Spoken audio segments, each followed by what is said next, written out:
Today we're going to be talking about the functional trainer kneeling single arm neutral lat pull down. This is an incredible exercise for your lats, and if you find that you have an imbalance in your lat strength, this is a great way to kind of fix that. First thing you're going to want to do with the arm that adjusts the height of your starting point, put that all the way up. I'm just showing you how to move it. And then the rotation arm, you want to keep that around a 1. That way you're inside the machine and not in the middle of the gym floor. Then you want to make sure that you choose the appropriate weight.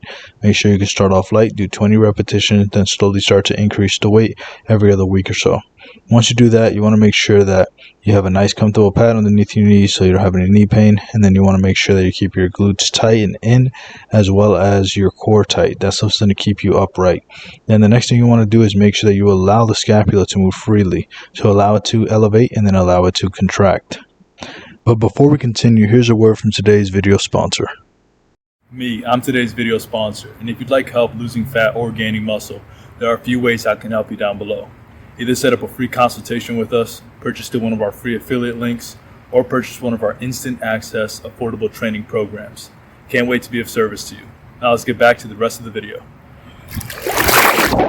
And that's probably the most important thing when it comes to doing any of these lat variations, is to make sure that you allow the scapula to freely move, meaning that you allow it to elevate and you allow it to depress.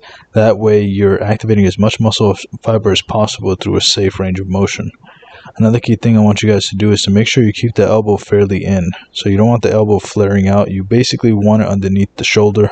You want it like directly underneath the shoulder if you can get it. If not, try to get as close to that as possible. Because if you start flaring out your elbow, you're going to feel a lot of pain in the rotator cuff, unnecessarily, by the way. You shouldn't be experiencing any major joint pain when you're doing weight training. If you are, there might be an imbalance in your flexibility, there may be an imbalance in your joint mobility, but for the most part, most people can definitely do this exercise safely. Now, the next thing I want you guys to think about is also making sure that you maintain this tempo nice and controlled. You do not want to be using a bunch of momentum to move the weight just to make yourself like seem stronger. Trust me, you would rather look strong than just be strong. There's a difference. And if you're doing type training like this, then in most cases you're trying to, hit hypertrophy, meaning you're trying to build muscular size. And the only way you're going to do that is when you have full control of the weight. Sure, you do want to do some explosive stuff, sure, but that if you're doing lat pull downs, in most cases you're not trying to do it in an explosive manner. Like there's no reason to do that. Next thing I want you guys to think about is making sure that you're looking straight and forward.